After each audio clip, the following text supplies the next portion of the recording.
시청자 여러분 안녕하십니까? 임종혁 스페셜의 신윤아입니다. 급격히 추워진 날씨가 올해 끝자락을 알리는 것 같은데요. 남은 12월 성공 투자를 위해 르네상스 파트너스의 임종혁 대표님께서 오늘도 특별한 이야기 준비해 주셨다고 합니다. 지난 시간에 이어 오늘은 그 두 번째 시간인데요. 먼저 임종혁 대표님의 강의부터 만나보고 오시죠.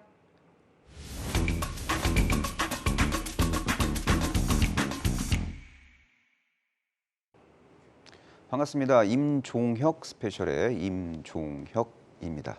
자, 오늘 특강을 통해서 자율주행 관련주 그리고 도시망공 모빌리티 혹은 도시망공 교통 관련주들에 대한 공략법 강의를 하도록 하겠습니다.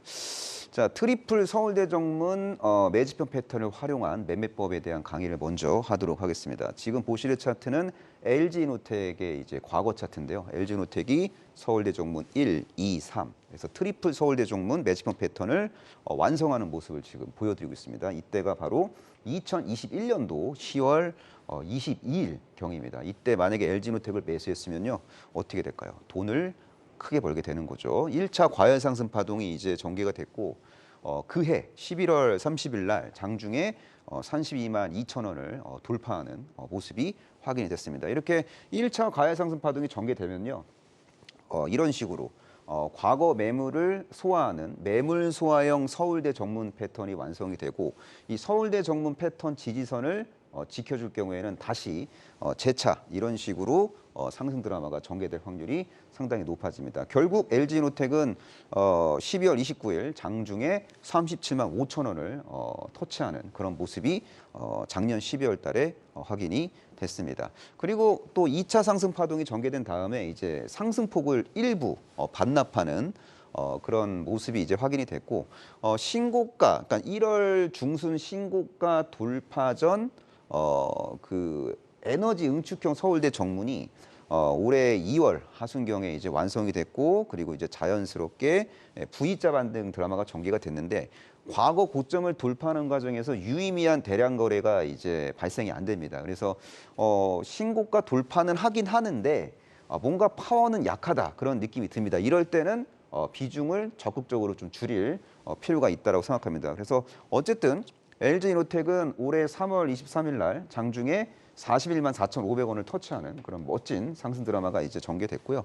그리고 이제 추가적으로 신고가 돌파에 대한 어떤 기대치가 이제 낮아지면서 주가는 자연스럽게 이제 조정을 받게 됩니다. 그래서 이때부터 신고가 돌파 실패 후 조정을 받은 이후부터는 분열형 서울대 정문의 패턴이 만들어지고요.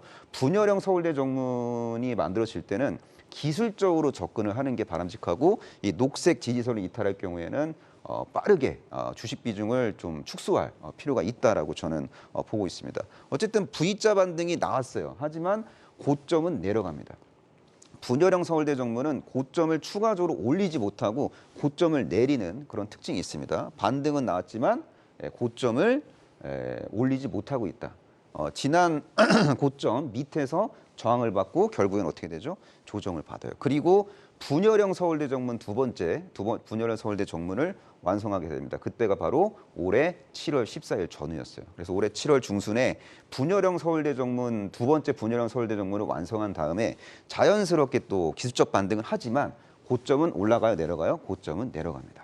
기술적으로만 대응해야 되고 바이 앤 홀딩 전략으로 접근할 경우에는 결국에는 계좌가 좀 망가질 수도 있다는 거 기억하시면 될 것 같습니다. 그래서 매집형 서울대 정문에서 공략을 하신 분들은 바이 앤 홀딩 전략을 통해서 수익률을 극대화하면 되는 거고요.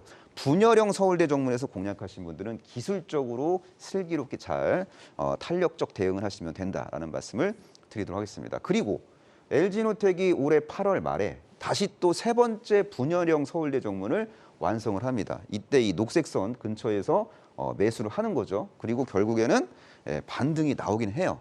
하지만 고점은 또 내려갑니다. 그래서 결국에는 어떻게 되죠?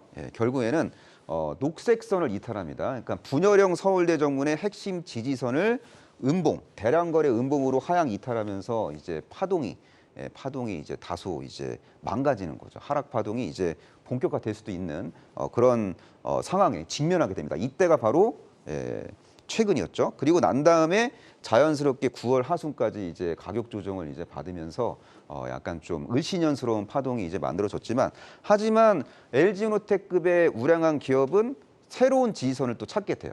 투매가 나온 다음에 새로운 지지선을 확인하게 되거든요.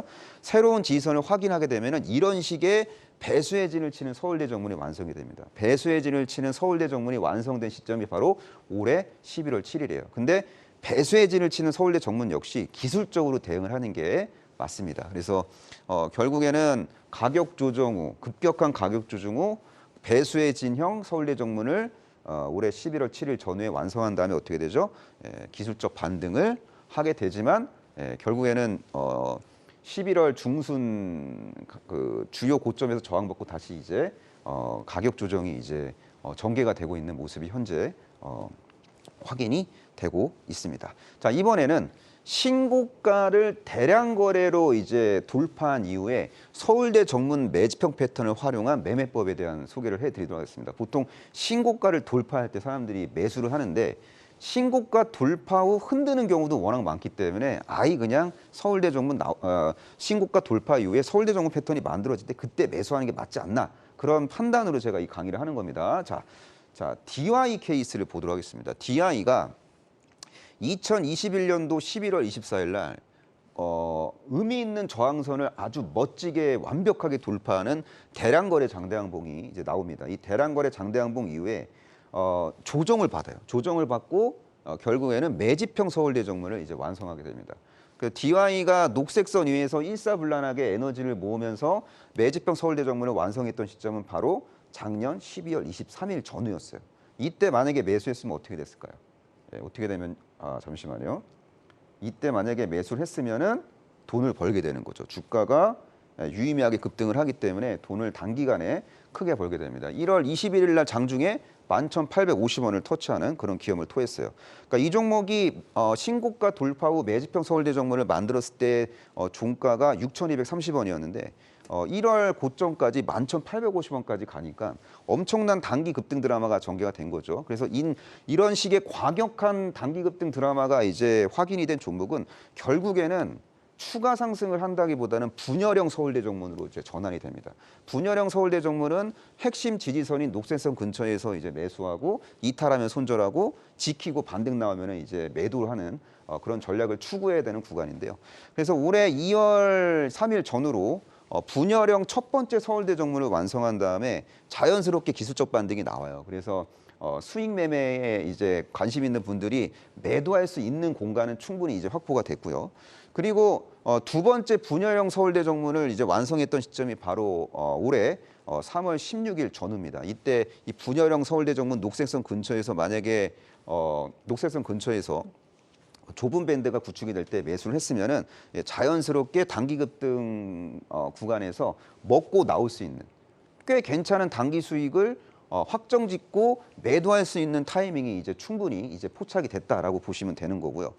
그리고 분열형 서울대 정문을 이 DY가 5월 17일 전후에 또 한 번 더 완성을 합니다. 그리고 나서 5월 17일 이후에 또 단기 슈팅 드라마가 전개가 되고요. 중장기적으로 뻗어가는 파동이 아니라 낙폭 가대 인식으로 인한 기술적 반등이 이제 전개된다는 거죠. 그래서 분열형 서울대 정문은 낙폭과대 막폭과대 메리트가 있는 종목을 기술적으로 대응할 때 활용할 수 있는 그런 핵심 기법이라고 보시면 되고, 매집형 서울대 정문은 큰 수익을 추구할 때 이제 중장기 혹은 단중기 고수익을 추구할 때 이제 활용할 수 있는 기법이라고 보시면 될 것 같습니다. 그리고 DY는 결국에는 분열형 패턴의 핵심 지지선을 6월 17일 날 개파락으로 이탈합니다.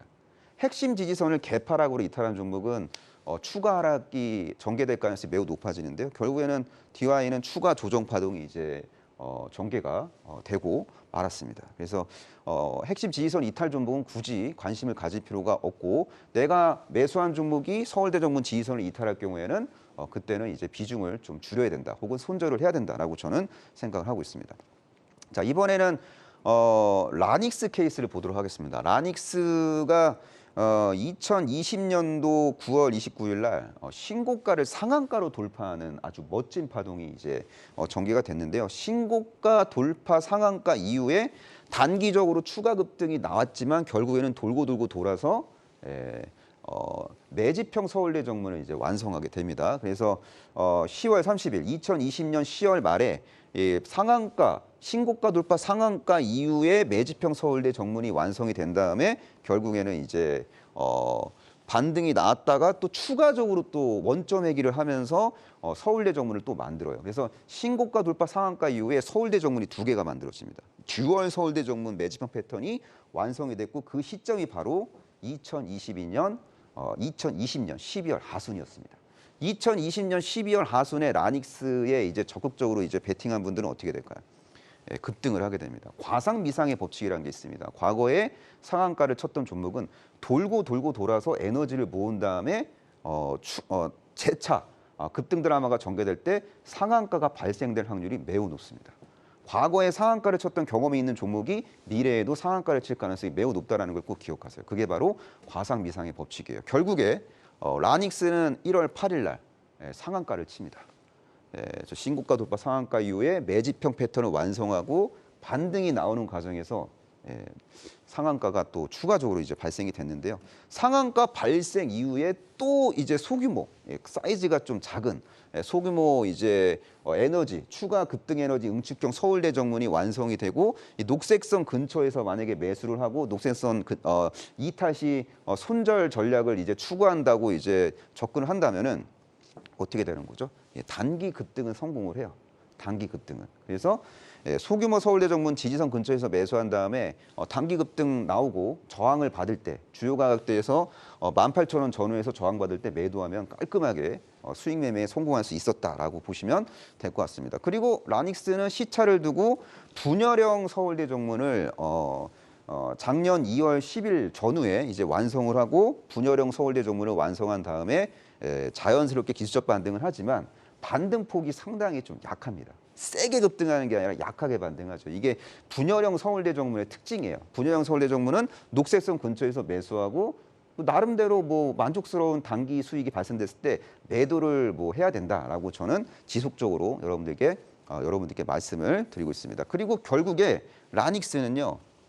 돌고 돌고 돌아서 이 분열형 서울대 정문의 핵심 지지선을 이탈하는 모습이 나와요. 개파락으로 이탈하는 모습이 나왔고 그 이후에 추가 조정 파동이 이제 전개가 됩니다. 그래서 매집형 분열형 서울대 정문 핵심 지지선을 이탈하면은 충격 파동이 전개될 수 있고 정말 잘못 걸리면요 충격과 공포 파동까지 충격과 공포 파동까지 전개가 되면서 계좌 손실이 커질 수도 있습니다. 그래서 분열형 서울대 종목은 녹색선 지지를 전제로 이제 접근을 해야 된다는 말씀도 다시 한번 드리도록 하겠습니다. 자, 이번에는 바닥권 첫 상한가 이후에 서울대 정문 패턴을 활용한 매매법에 대한 강의를 하도록 하겠습니다. 인포뱅크 케이스를 봐야 될 것 같은데요. 자, 인포뱅크가 집을 짓고 첫 번째 집을 짓고 집을 붕괴시킵니다. 그리고 두 번째 집을 완성시킨 후 두 번째 집까지 붕괴를 시켜요. 근데 세 번째 집에서는 인간적으로 이제 더 이상 흘릴 눈물도 없고 이제 뭐 악재에 대한 내성이 생겼고요. 그리고 악재에 대한 어떤 중화항체가 이제 형성이 됐기 때문에 여기서부터는 집을 추가적으로 박살내지 않는 그런 모습이 나왔고 결국에 주식은 발목과 발바닥이 확인되면 자연스럽게 급등을 하게 되거든요. 인포뱅크는 2021년 작년 11월 18일 전후에 진짜 발바닥을 확인한 다음에 결국에는 찬란하고 아름다운 바닥권 첫 상한가가 이제 발생을 하게 됩니다. 바닥권 첫 상한가가 발생이 된 다음에 어떻게 움직였는지 확인해 보도록 하겠습니다.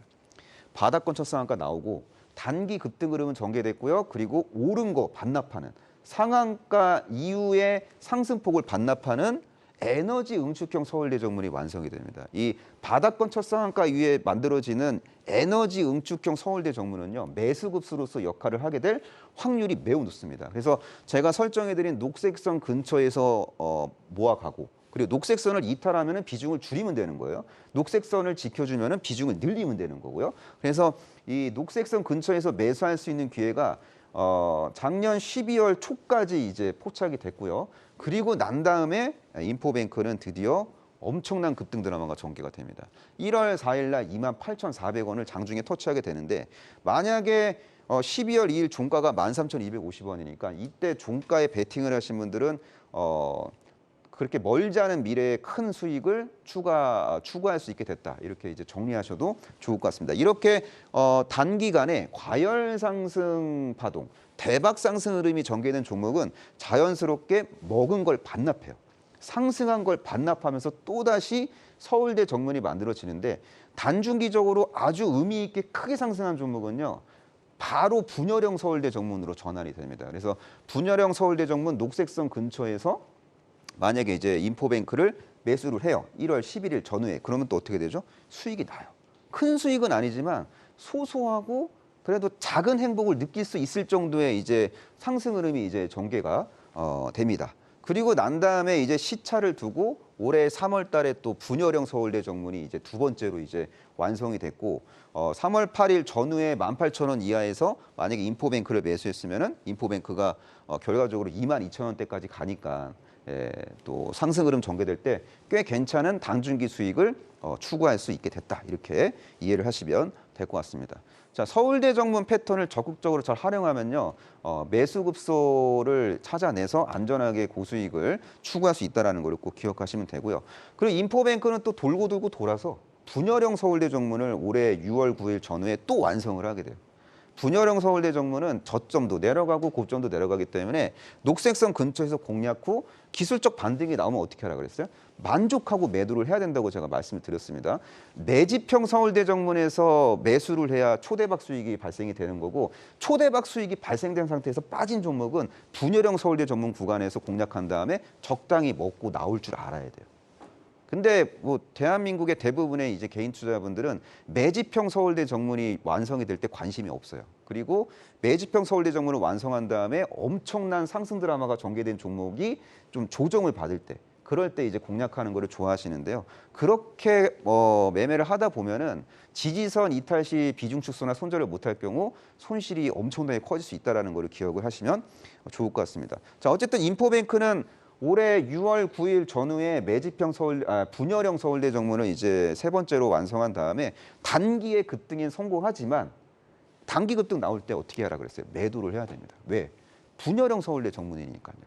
그래서 먹고 나오면 되는 거예요. 6월 9일 전후 9일 정도에 매수했으면 그냥 6월 10일 날 장중에 2만 원 돌파할 때 그때 깔끔하게 먹고 나오면 된다. 이렇게 말씀을 드리도록 하겠습니다. 결국에 단기 급등했던 인포뱅크는 결국에는 분열형 서울대 정문 지지선을 음봉으로 이탈합니다. 핵심 지지선을 이탈한 다음에 어떻게 돼요? 차트가 망가져요. 추가적인 가격 조정 흐름이 전개가 됩니다. 자, 이번에는 이제 퓨런티어 케이스를 볼게요. 퓨런티어가요. 신규 상장 이후에 실현을 거듭합니다. 상장하고 조정받고 여기서 이제 에너지를 응축한 다음에 지지선을 이탈한 다음에 또 조정을 받아요. 그래서 결국에는 상당히 좀 지하 한 1층까지 이제 하락을 한 다음에 다시 이제 부활을 하는 과정에서 뭐가 발생되죠? 바로 상당히 좀 이쁘장하고 깜찍한 바닥권 첫 상한가가 이제 발생이 됩니다.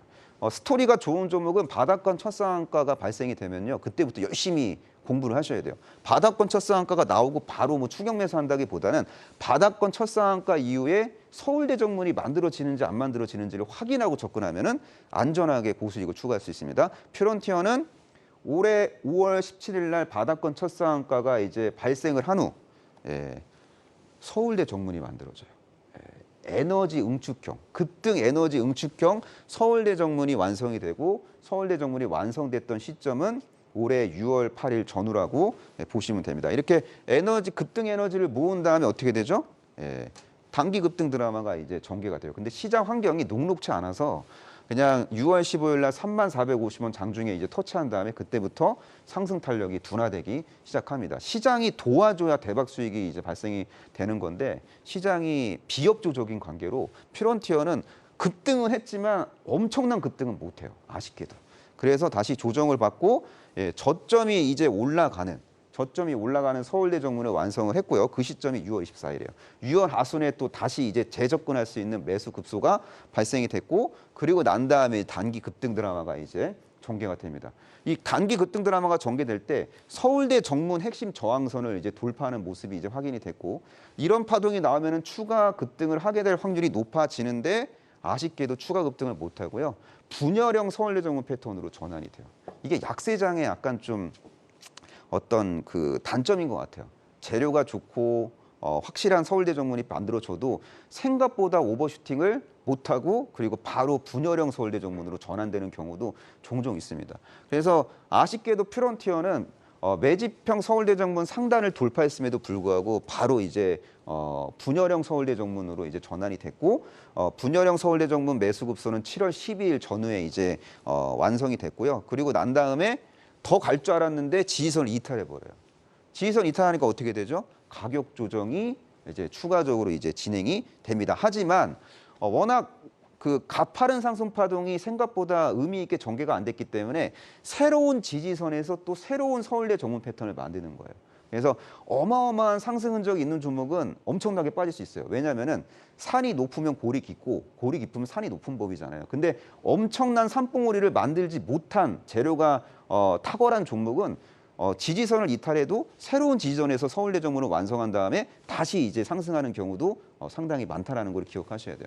퓨런티어는 새로운 지지선의 서울대 정문을 완성을 한 다음에 자연스럽게 이제 기술적 반등 흐름이 이제 전개가 됩니다. 이렇게 기술적 반등 흐름이 전개될 때 스마트하게 매도하고 나오면 된다라는 말씀을 드리도록 하겠습니다. 하지만 퓨런티어도 결국에는 분열형 서울대 정문 지지선을 8월 22일 날 이탈을 하게 되고, 그 다음에 이제 추가적인 가격 조정이 이제 전개가 됐다라는 거. 추가 가격 조정 전개된 다음에 나중에 이제 배수의 진을 만드는 배수의 진형 서울대 정문을 만들고 기술적 반등을 하게 됐다. 이렇게 이해를 하시면 될 것 같습니다. 자, 이번에 벳셀 케이스를 보도록 하겠습니다. 벳셀이 2022년 2월 16일 날 아주 멋진, 아주 잘생긴, 아주 로맨틱한 바닥권 첫 상한가가 이제 발생이 돼요. 이 바닥권 첫 상한가가 발생이 된 다음에 어떤 모습이 나오죠?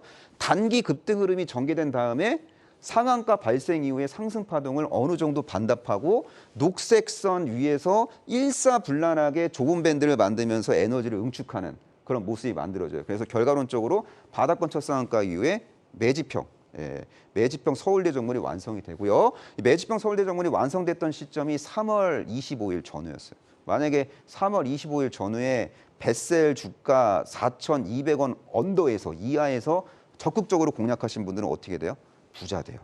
일단은 1차적으로 뭐 4월 8일 날 5,800원을 이제 터치했고요.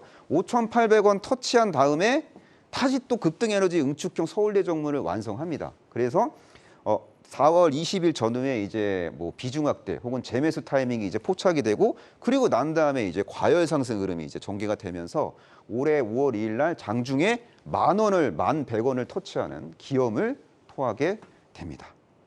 와, 10,000원대를 5월 2일 날 돌파를 했어요.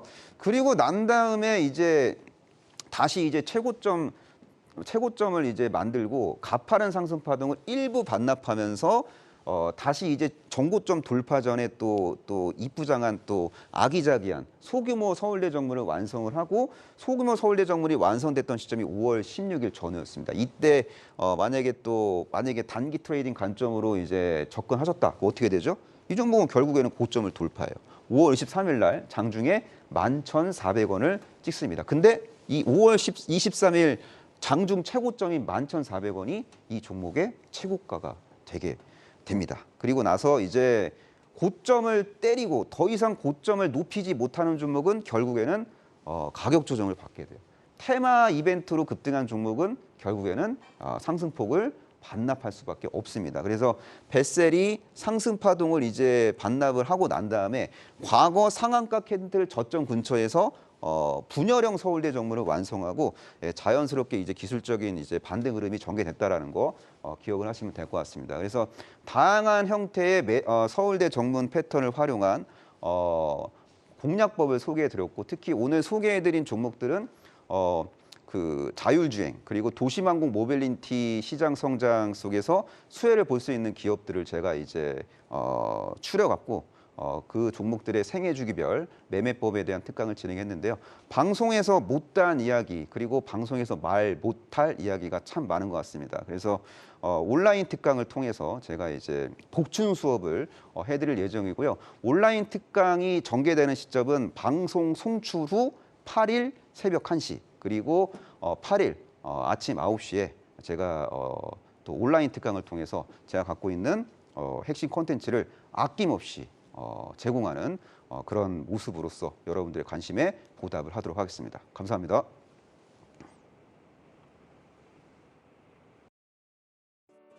안녕하세요. 조민재입니다. 탄탄한 투자 내공을 바탕으로 전략 투자의 달인으로 거듭나고 싶은 시청자분들을 위해 특별한 이벤트가 기다리고 있습니다. 샵 8338번으로 임종혁 문자를 보내주시면 2023 전도 유망한 블루칩 분석 무료 특강 링크를 보내드리니까요. 시청자 여러분의 많은 참여 바랍니다. 그럼 계속해서 임종혁 대표의 자율주행 및 UAM 테마주 강의 듣고 가시겠습니다. 네, 임종혁 대표님의 두 번째 강의죠. 자율주행 및 UAM 관련주 테마 공략법에 대한 이야기 듣고 왔습니다. 네, 그럼 지금부터는 임종혁 대표님과 함께 직접 모시고 보다 더 자세한 이야기 나눠보도록 하겠습니다. 대표님 안녕하세요. 예, 반갑습니다. 네, 저희가 벌써 두 번째 시간인데요. 예. 지난 시간에 또 소감이 어땠는지 제가 다 여쭤보질 못했잖아요. 또 이제 두 번째 시간의 시작이니까 어떤 오늘 또 이야기 또 들려주실 건지 살짝 힌트 주시죠. 예, 첫 번째 방송은 좀 다소 이제 심장이 좀 떨려서 네. 제가 갖고 있는 콘텐츠를 100% 보여드리기에는 역부족이었지만 방송을 거듭하면서 제가 갖고 있는 핵심 콘텐츠를 제대로 논리적으로 전달할 수 있게끔 제가 몸부림치도록 하겠습니다. 알겠습니다. 그럼 점점 더 나아지는 그런 퀄리티의 방송 여러분들도 기대해 주시면 좋을 것 같습니다. 네, 또 오늘 강의에서는 자율주행 그리고 또 UAM 테마주 공략법을 언급을 해주셨는데요. 오늘 언급해 주신 이 테마가 또 미래 산업의 약간 대표격이라고 또 볼 수가 있잖아요. 아마 투자자분들도 궁금한 이야기가 정말 많을 것 같아요. 우선 이 자율주행부터 이야기를 해보면 좀 기대감이랄까요? 예. 좀 관심이 이런 거에 굉장히 좀 큰 산업 중에 하나인데 또 국토부도 미래형 환승센터 이런 구축에 대한 언급을 좀 계속하기도 했고 자율주행차가 실제로 상용화가 좀 된다면 예. 가장 크게 성장할 수 있는 분야가 좀 어떤 게 있을까요? 예, 뭐 자율주행 시대가 이제 본격적으로 이제 도래가 될 경우 가장 크게 수혜를 볼 수 있는 그 제품은 저는 카메라 모듈이 될 가능성이 상당히 높다라고 저는 판단을 내리고 있습니다. 지금 네. 자율주행 전기차 시장을 선도하게 될 기업은 바로 테슬라고요. 테슬라의 향후 신차에는 카메라 모듈 탑재 개수가 지금보다 더 늘어날 가능성이 높아 보입니다. 그래서 미래 모빌리티 관련 카메라 모듈 출하량은 2021년도랑 비교해 봤을 때 2025년 정도 되면은 최소 3배 이상 증가할 것으로 이제 저는 전망이 되고 있고, 그리고 완전 자율주행 시대가 만약에 언젠가 도래된다. 특히 레벨 5 단계의 자율주행차에는 카메라 모듈이 15개 이상 탑재를 하게 되는 그런 상황이 이제 발생이 될 수도 있는 거거든요. 그래서 카메라 모듈 시장은 엄청나게 성장할 것 같고요. 그리고 현재 시점에서의 카메라 모듈의 핵심 전방 산업은 스마트폰이지만 이 주력 시장이 스마트폰에서 미래 모빌리티로 넘어갈 가능성이 매우 높다라고 저는 보고 있습니다. 그럼 또 궁금한 게 이 자율주행차에 들어가는 부품이라고 해야 될까요? 이런 것들 굉장히 많을 텐데 가장 큰 성장성을 갖고 있는 건 결국에는 카메라 모듈이다 이런 말씀이실까요? 예, 맞습니다. 네, 알겠습니다. 그러면은 상용화와 함께 가장 큰 매력도를 가질 수 있는 분야가 이 카메라 모듈이다 이런 말씀이었던 것 같은데 이와 관련해서 좀 직접적으로 수혜를 볼 수 있는 종목들, 기업들 어떤 게 있을까요? 예, 대한민국의 이제 카메라 모듈 원투펀치 양대 산맥은 바로 삼성전기와 LG 이노텍이라고 보시면 될 것 같고, 카메라 모듈 사업 영역을 자율주행차로 넓혀가고 있는 그런 초입이라고 보시면 될 것 같고요. 이 두 기업 모두 장기적으로 테슬라의 카메라 모듈을 대규모로 공급을 하게 될 가능성이 매우 높은 종목이라고 보시면 될 것 같고, 그리고 자동차, 자율주행차 안에 탑재되는 카메라 모듈은 스마트폰 안에 탑재되는 카메라 모듈보다 높은 사양을 요구합니다. 그리고 가격도 훨씬 비싸고요. 그래서 이 삼성전기, LG이노텍 중장기 수익성 개선에 아주 크게 기여를 하게 될 가능성이 높아 보이고, 진입 장벽이 높기 때문에 뭐 신규 기업들이 등장해서 시장판을 공유하기보다는 레퍼런스가 기대가 차고 넘치는 삼성전기, LG노텍 같은 기업들이 작은 판과 큰 판을 싹쓸이하는 그런 모습이 확인될 것 같고요.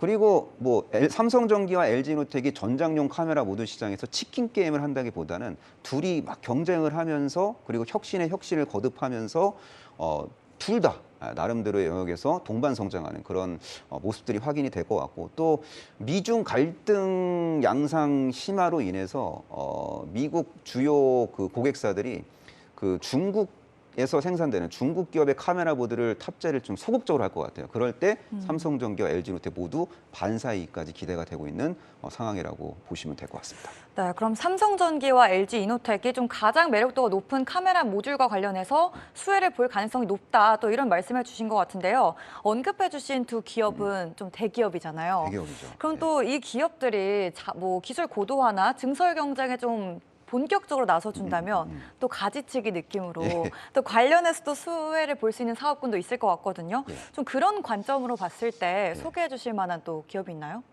카메라 모듈 기업이 경쟁적으로 이제 기술을 고도화시키고 그리고 설비를 증설시킬 때 수혜를 볼 수 있는 대표적인 기업은 바로 퓨런티어입니다. 퓨런티어는 카메라 모듈 조립 공정이나 검사 공정 때 필요한 장비를 개발해서 납품을 하고 있는 기업이고요. 뭐 자율주행차 시장 규모는 뭐 연평균 40~50% 성장을 하게 될 가능성이 높아 보입니다. 그리고 자율주행 레벨이 상향됨으로써 차량 내 전장용 카메라 개수가 증가할 수밖에 없고, 전장용 카메라 모듈 수요는 구조적으로 증가할 수밖에 없어요. 그래서 결국에는 그 전장 사업을 준비하는 기업들의 발주 요청이 증가할 거고, 그럴 때 퓨런티어의 전장 카메라 모듈용 장비의 수요는 커질 수밖에 없다라고 이제 보시면 될 것 같고요. 그리고 이 퓨런티어가 그 라이다 장비도 지금 개발을 하고 있습니다. 만약에 라이다 개발까지 개발이 완료되고 상용화가 될 경우에는 전장용 장비 사업이 더욱더 이제 탄력이 붙어서 성장판 역할을 하게 될 가능성이 높아 보입니다. 네. 그럼 좀 퓨런티어 역시 좀 지금부터 주목해보면 좋을 굉장히 매력적인 기업이다, 이런 생각이 드는데요. 저희가 이제 또 자율주행 이야기를 하면서 가장 매력적인 그런 사업인 이 카메라 모듈과 관련해서 수혜를 볼 만한 기업에 대한 또 이야기를 나눠봤습니다. 이 자율주행 하면 사실 사람이 직접 운전하는 게 아니라 예. 이제 누군가 기계가 또 예. 대신 하는 거잖아요. 예. 저는 좀 가장 큰 거로 떠오르는 게 안전 문제거든요. 아무래도 직접 뭔가 컨트롤을 하는 게 아니다 보니까 안전에 대한 좀 부담이나 위험 요인이 있을 것 같은데요. 이것과 관련해서 또 EU 국가들에서는 이 안전 운전을 위해서 좀 첨단 운전자 보조 시스템 장착을 의무화했다고 하더라고요. 맞습니다. 또 이와 관련해서 그럼 또 수혜를 볼 수 있는 게 또 주식에서 있지 않을까 싶은데요. 예. 또 국내에서 이게 아무래도 EU의 이슈다 보니까 예. 국내에서 좀 수혜를 볼 수 있는 기업이 있나요? 예, 당연히 있습니다. 첨단 네. 운전자 보조 시스템, 그냥 저는 에이다스라고 표현하겠습니다. 에이다스 시장이 성장할 때 네.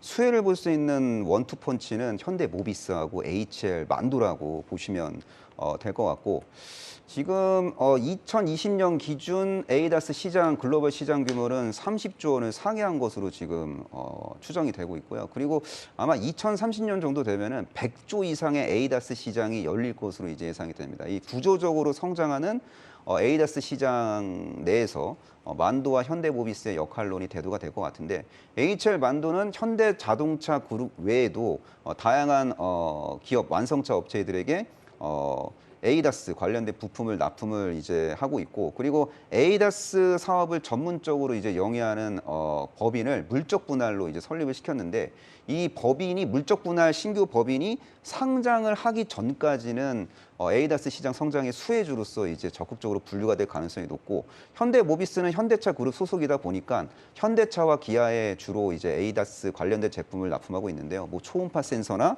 뭐 서라운드 뷰 모니터링 뭐 이런 것들을 이제 납품을 하고 있습니다. 그래서 결과론적으로 에이다스 시장 성장의 진짜 수혜주는 중대형주 내에서는 현대모비스 그리고 HL 만도라고 보시면 될 것 같습니다. 알겠습니다. 그러면은 이 운전자 보조 시스템에 대한 좀 가장 매력 있는 기업이 만도와 현대모비스다, 이런 이야기 해주셨던 것 같은데요. 이게 또 의무화가 EU에서는 진행이 됐지만 예. 국내에서도 이 관련한 뭐 법안이나 이런 게 또 생길 가능성도 있나요? 사실상 지금은 의무화됐다고 보시면 돼요. 어. 예, 그 신차에 에이다스 시스템이 고도화되지 않을 경우에는 네. 신차로서의 매력이 없어요. 사실상 에이다스는 법적으로 강제하지 않아도 사실상 의무화되고 있는 트렌드로 해석하는 게 맞는 것 같습니다. 그럼 뭐 실제로 의무화가 거의 됐다고 볼 수 있다면 이 두 기업도 계속해서 아마 투자자분들 주목해서 보시면 또 훨씬 더 매력도가 있는 종목이 아닐까 싶습니다. 네, 또 현대모비스 이야기를 또 이 에이다스 관련해서 또 언급해 주셨잖아요. 이 현대차 그룹이 또 대규모 투자를 바탕으로 해서 자율주행 산업 강화에 나서고 있다고 하더라고요. 그럼 좀 이렇게 이 미래 모빌리티 솔루션 기업으로 현대차 계열이 좀 전환하는 과정에서 또 수혜를 볼 수 있는 또 그런 기업들에 대한 이야기도 좀 궁금하거든요. 아무래도 현대차 그룹 소속 기업이 수혜를 봐요. 바로 직속으로 소속된 기업들이요? 그래서 현대오토웨버가 이제 수혜를 아주 크게 볼 가능성이 높은데요. 네. 그 자동차 원가에서 소프트웨어가 차지하고 있는 비중이 2020년 기준으로는 30% 전후라고 보시면 되고요. 그 2030년 미래차 시대가 본격적으로 도래될 경우에는 원가에서 소프트웨어가 차지하는 비중이 50% 선을 돌파할 가능성이 매우 높습니다. 그래서 차량용 소프트웨어 시장 규모가 2030년 정도 되면은 60조 시장 규모가 형성이 될 수도 있다라고 이제 보시면 될 것 같고, 그리고 현대차와 기아는 2025년까지 모든 차종을 소프트웨어 중심 자동차로 이제 전환하겠다고 이미 발표를 한 바가 있습니다. 그래서 그룹 내에서 소프트웨어 사업을 이제 전담하고 있는 현대오토웨버가 구조적인 성장을 할 수 있는 기업으로 이제 분류를 할 수 있겠고, 지금도 이제 이 현대오토웨버는 자율주행차 등 이런 미래차에 어떤 적용될 소프트웨어 관련 기술을 고도화시키기 위해서 투자를 하고 있고요. 앞으로 2026년까지 1조 5천억 원을 투자하겠다는 계획도 이제 공개한 바가 있습니다. 그래서 자율주행차 시대 도래 시 소프트웨어 분야에서 가장 크게 수혜를 볼 수 있는 기업은 현대오토에버로 정리하셔도 큰 무리가 없어 보입니다. 그러면 좀 자율주행이라는 걸 사실 저는 딱 생각을 했을 때 그런 카메라 모듈 같은 딱 되게 일차원적인 생각만 했었는데 이 소프트웨어까지 생각해 보니까 조금 더 넓게 보면 수혜주로 묶이는 것들이 또 상당하게 많을 것 같습니다. 그렇죠. 맞습니다. 그러면은 이 소프트웨어에 대한 또 이야기도 해주셨으니까 그거에 대한 질문을 한번 드려볼게요. 이제 또 사실 자율주행 시대가 도래를 하게 된다면 이 소프트웨어에 대한 또 질문을 드리고 싶은데 이 공간 안에서 좀 자율성이 생기잖아요. 맞아요. 그런 것과 관련해서 또 주목해 볼 만한 기업들이 있을까요? 그 미래차 소프트웨어 시장이 구조적으로 성장할 때 중소형주 중에서 꽤 괜찮게 수혜를 볼 수 있는 기업은 바로 오비고라는 기업이 있습니다. 오비고요. 오비고는 그 스마트카 소프트웨어 플랫폼 사업을 영위하는 기업이고, 스마트카 인포테인먼트 플랫폼을 제공하는 기업이다라고 그냥 쉽게 이해하셔도 큰 무리는 없어 보이고요. 그리고 최근에 LGU 플러스가 오비고에 72억 이상의 지분 투자를 이제 단행할 정도로 상당히 좀 매력적인 스토리를 보유하고 있는 기업이라고 보시면 될 것 같고, 이 기업은 연구개발 중심 기업이다 보니까 인건비가 전체 비용의 75% 이상을 차지하고 있어요. 그래서 손익분기점 매출액만 돌파한다면은 언제든지 흑자 전환을 할 수 있는 그런 기업이고, 고객사 다변화 그리고 메인 비즈니스 내 과점적 지위 등을 고려했을 경우, 그리고 LG U 플러스와의 어떤 중장기적 협업 이슈를 고려해 보면요, 아마 내년 정도의 흑자 전환이 유력시 되고 있는 차량용 소프트웨어 시장 성장의 핵심 수혜주라고 보시면 될 것 같습니다. 네, 알겠습니다. 그럼 오비고라는 종목이 저는 좀 새로운 느낌도 있었는데 이 자율주행 시대가 도래한다면 안에서 즐길 수 있는 이 소프트웨어 기업들도 충분히 매력도가 있기 때문에 오비고도 함께 좀 주목해 보자, 또 이런 이야기를 해주셨던 것 같습니다. 또 소프트웨어 기업에 대한 또 이야기를 봤지만 이 자율주행이라는 범주가 굉장히 좀 넓은 것 같아요. 그래서 저희가 뭐 카메라 모듈부터 소프트웨어도 봤고, 또 한 가지 꼭 언급을 해야 되는 게 아마 이 고성능 반도체 시장. 또 이 얘기를 또 안 할 수 없겠죠, 대표님? 예, 맞습니다. 네, 좀 이 고성능 반도체 시장 자체가 좀 구조적 성장이 그럼 아무래도 가능해지는 거겠죠? 그렇죠. 그러면 이렇게 좀 시장 자체가 성장을 이루게 되면 또 첫 번째 강의와 또 비슷하게 또 이에 따른 수혜주가 또 나오게 되잖아요. 수혜주를 어떤 기업들, 보내주실까요? 수혜주를 제가 이제 명확하게 이제 제시를 하는 게 맞는 것 같습니다.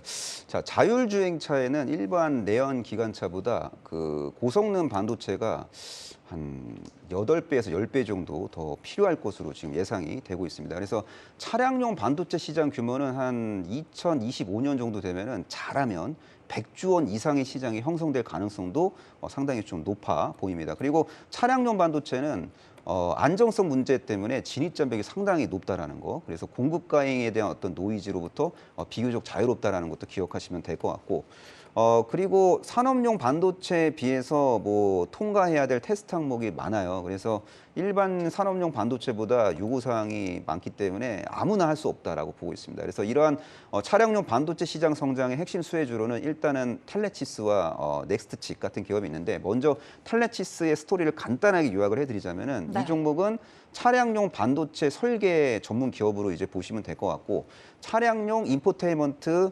애플리케이션 프로세서 사업이 메인 캐시카우 역할을 하고 있고요. 그리고 첨단 운전자 보조 시스템, 그러니까 ADAS에 탑재되는 인공지능 반도체 사업을 통해서 구조적으로 성장을 하게 될 가능성이 높은 기업으로 보시면 되고, 넥스트 칩은 그 자율주행을 위한 영상인식 반도체 분야에 좀 특화된 기술력을 이제 보유하고 있는 기업이고요. 차량용 카메라 수요가 증가할 때 당연히 수혜를 보겠죠. 그리고 차량용 배터리 관리칩까지 개발을 하고 있고, 이 신제품 개발에 성공할 경우에는 추가적인 성장판이 확보가 될 수 있는 기업으로 보시면 될 것 같습니다.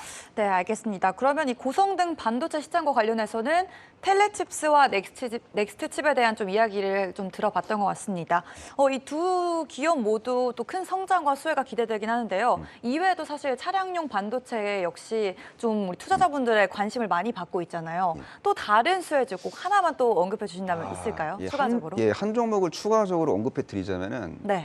차량용 반도체 시장이 성장할 때 진짜로 수혜를 볼 수 있는 기업 중에 해성 DS라는 기업이 있어요. 해성 DS는 리드 프레임을 만드는 기업입니다. 리드 프레임은 반도체 칩과 외부 회로를 이제 연결하는 역할을 하는 뭐 금속 기판으로 이해하시면 될 것 같고요. 지금 리드 프레임이 차량용 반도체 시장 내에서 적극적으로 지금 활용이 되고 있습니다. 그리고 이 리드 프레임 분야에서는 해성 DS가 아주 탄탄한 입지를 지속적으로 구축해 나가고 있고, 그리고 지난 7월에 리드 프레임 증설 계획까지 발표를 했고요. 이 증설 프로젝트가 본격적으로 가동되는 시점에 해성 DS는 추가적인 외형 성장, 외형의 컨턴 점프에 대한 어떤 스토리가 부각이 될 수도 있다라고 보시면 될 것 같습니다. 네, 알겠습니다. 그러면 차량용 반도체와 관련해서는 아까 언급해 주셨던 텔레칩스와 넥스트칩에 이어서 해성 DS까지도 좀 주목해 보면 좋겠다, 이렇게 이야기 나눠주신 것 같습니다. 자율주행과 관련해서 예. 좀 제가 대표님의 이야기를 쭉 들어보니까요. 예. 가장 좀 주목해서 보시는 게 두 가지인 것 같아요. 이 카메라 모듈, 그리고 예. 또 차량용 반도체도 많이 들어갈 거기 때문에 예. 두 가지가 굉장히 매력적으로 느껴지는 것 같은데, 두 가지 중에 예. 조금 더 매력도가 높은 분야가 있을까요? 근데 카메라 모듈 시장 성장이 상당히 좀 인상적으로 전개될 것 같은데, 근데 아무래도 이제 내년 상반기에는 중소형주 장세가 전개될 가능성이 높아요. 네. 그래서 아무래도 좀 중소형주 중에서 꿈이 큰 기업들이 많이 이제 포진된 차량용 반도체 관련된 종목을 약간 수익률 게임 관점에서는 더 긍정적으로 보고 있습니다. 그럼 내년도 상반기까지의 관점으로만 본다면 좀 중소형주 위주의 흐름이 기대되기 때문에 예. 차량용 반도체가 조금 더 매력적이다. 조금 더 이제 유리할 수 있다라고 보고 있습니다. 알겠습니다. 요즘 또 투자자분들 참고하시면 또 좋은 내용이 되지 않을까 싶습니다. 저희가 자율주행과 관련해서 좀 다양한 이야기 나눠봤는데요. 또 한 가지 저희가 공략법에 나왔던 것 중에 하나가 이 도심항공 모빌리티였습니다. 그러면 이 조금 더 자율주행보단 사실 도심항공 모빌리티가 막 날아다니는 자동차 좀 이런 거잖아요. 네. 조금 더 미래적인 내용들인 것 같거든요. 예. 또 지난번에 이 빈살만 방한 소식과 함께 UAM 관련주들 맞아요. 또 들썩이는 모습이 있었는데, 맞아요. 네. 저는 좀 이 UAM 관련주의 미래 전망 예. 아직은 너무 이르지 않은가 생각이 들긴 하는데요. 우리 대표님께서는 좀 어떻게 보시나요? 근데 어차피 테마라는 거는 강너마의 그 꿈의 크기가 커야 거대한 상승 흐름이 전개될 수 있기 때문에 저는 네. 도심항공 모빌리티가 내년도 주도 테마가 될 가능성이 매우 높다라고 생각하고 있어요. 이미 정부에서도 이제 도심항공 모빌리티에 관심이 커요. 그래서 네. 6월 달에 이미 로드맵이 공개가 됐고, 이게 도심항공 교통 혹은 도심항공 모빌리티가 상용화되는 시점은 좀 보수적으로 한 2025년?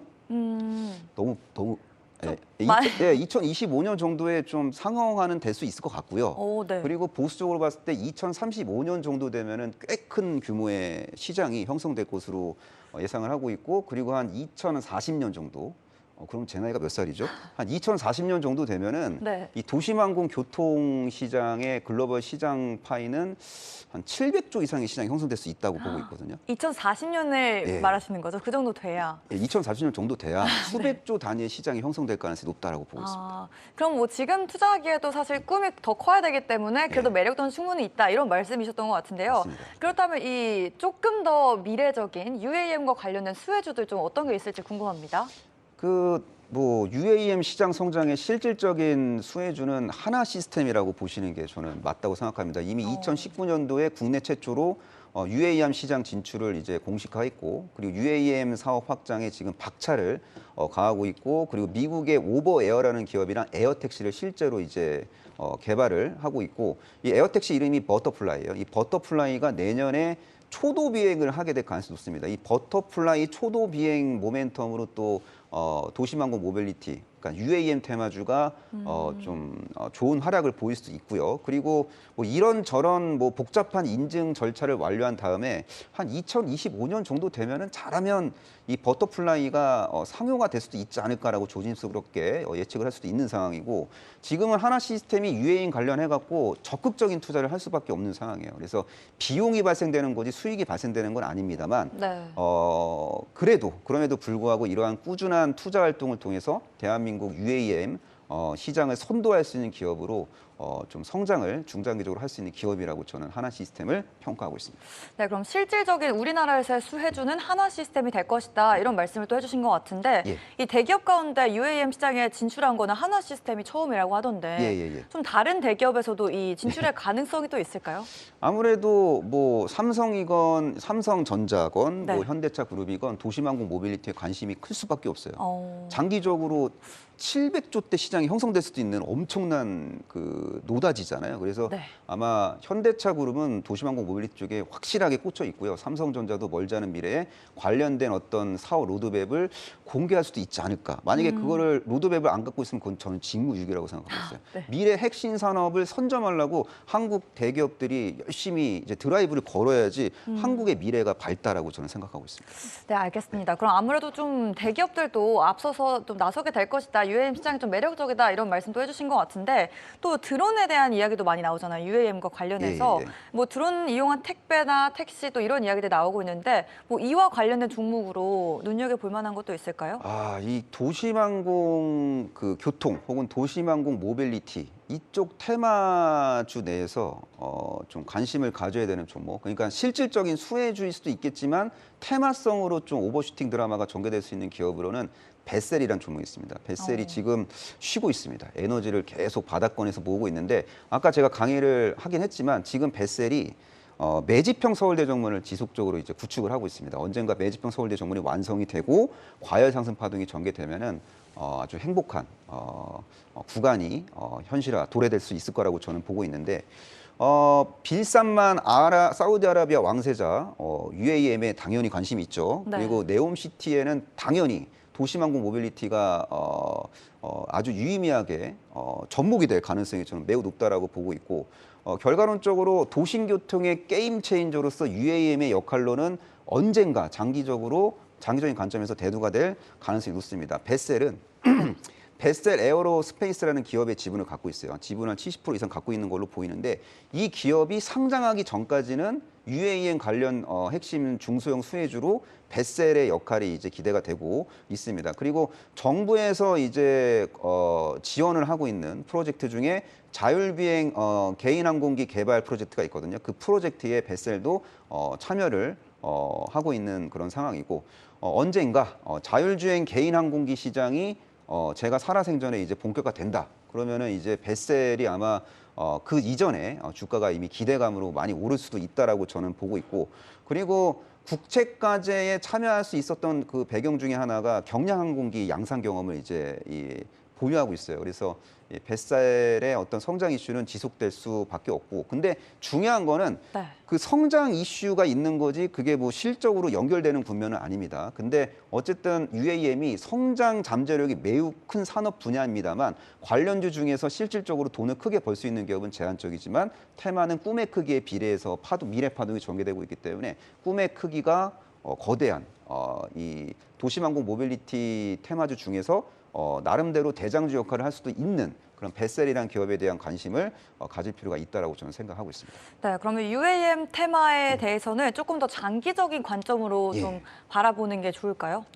장기적으로 봐야죠. 그러니까 예를 들어서 이제 인류의 꿈 중에 하나가 네. 건강하게 오래오래 사는 거잖아요. 그쵸. 무병장수하는 거잖아요. 네. 그러니까 신약 개발사들에 대한 관심도 지속될 수밖에 없는 거고 그리고 미래 그 도심교통의 게임 체인저 역할을 할 수 있는 UAM과 관련된 관심도 지속될 수밖에 없고 그리고 네. 정부의 관련된 정책은 지속적으로 구체화될 수밖에 없다고 생각합니다. 이런 환경 속에서 수혜를 볼 수 있는 그런 기업들 발굴하기 위해서 우리는 노력을 해야 된다고 생각합니다. 네, 알겠습니다. 두 번째 시간 저희가 자율주행 그리고 UAM과 관련한 다양한 이야기를 좀 나눠봤는데요. 저희가 또 시간 관계상 더 많은 이야기를 하고 싶었지만 못다한 이야기도 또 있으실 것 같아요. 예. 그런 이야기를 또 들을 수 있는 특별한 시간이 있다고 하던데. 예, 지금 방송 송출 후 새벽 1시에 제가 온라인 특강을 이제 진행할 예정이고 온라인 특강이 아마 끝나면은 새벽 1시 40분 전후가 될 것 같습니다. 그리고 나름대로 숙면을 취한 후 네. 아침 9시에 더 제가 이제 길게 특강을 이제 진행할 예정이니까 임종혁 전문가가 이제 제공하는 콘텐츠를 여러분들이 슬기롭게 취하셔갖고 멋진 투자자로 거듭나면 참 좋을 것 같습니다. 네, 알겠습니다. 임종호 대표님이 나눠주시는 보다 더 깊은 이야기가 궁금하신 분들 또 목요일 새벽 1시 그리고 오전 9시에 더 이야기 나눠주신다고 하고요. 한국경제TV 홈페이지에 들어가시면은 임종호 대표님의 사진 확인하실 수가 있습니다. 요거 클릭하시면 참여가 가능하니까요. 참여하셔서 투자에 정말로 도움되는 유익한 정보들 듣고 가셨으면 좋겠습니다. 네, 이렇게 오늘 또 다양한 이야기 나눠주셔서 정말 감사하고요. 다음 시간에 더 좋은 이야기 기대해 보겠습니다. 네, 감사합니다. 네, 이렇게 르네상스 파트너스의 임종혁 대표님과 함께했습니다. 저희는 다음 이 시간에도 뛰는 자 위에 나는 자를 만드는 역발상 투자 전략으로 다시 돌아오겠습니다. 시청해주신 여러분 모두 고맙습니다.